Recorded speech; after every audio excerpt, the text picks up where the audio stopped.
The trauma surgery team at the BG Klinik Ludwigshafen had long wanted a device that would facilitate the intraoperative imaging process. This resulted in the new Ciartic Move C-arm. We have been using intraoperative 3D image intensification in the clinic for over 20 years.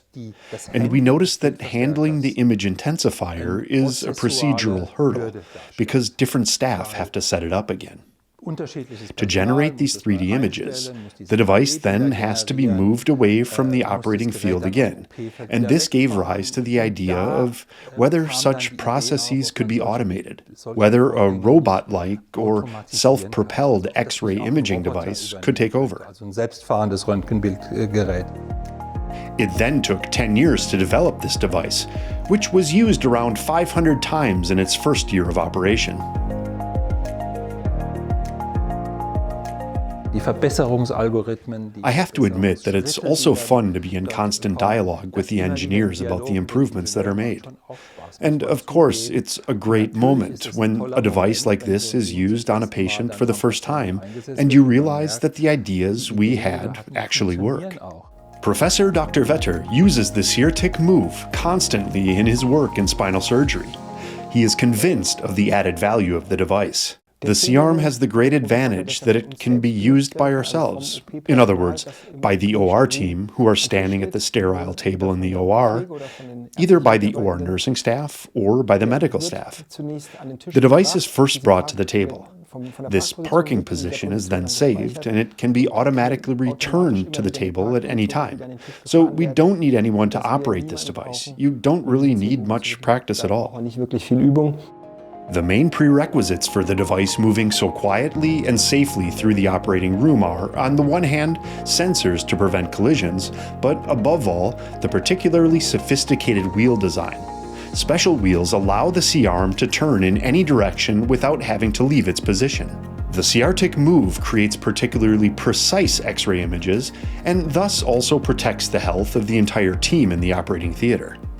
When the surgery is more difficult, the more complex the anatomy is, the better images we actually need. And that's where the system helps us. The big advantage we have is that we can not only save the position of the system and move to this exact position, we also have the option of using apertures. An aperture is like in photography. When we use apertures, we have the opportunity to gain sharpness and, of course, to reduce scattered radiation. This means that in spinal surgery in particular, the constant use of apertures plays an enormous role. We want maximum image quality with minimum scattered radiation. Scattered radiation is not so relevant for the patient, but for us employees who are exposed to the scattered radiation every day, it is very important. Man and machine look like a well-coordinated team during this spinal surgery. Instead of lengthy coordination between the operating room staff to ensure that the C-arm is in exactly the right place, the Ciartic Move can be used by just one person after a short training period. Mit der Einführung des Move With the introduction of the Ciartic Move, we suddenly realized that our staff really wanted to have this device in the room. And what was amazing for me was that it was particularly popular at times when there was little staff available, namely during night shifts and on-call shifts, when you have a lot to do with little staff. And then the Move is particularly popular because it frees up the radiographer who would otherwise have to operate the image intensifier for other tasks, making the whole process easier, faster, and more pleasant for everyone. Beschleunigt und für alle angenehmer gestaltet.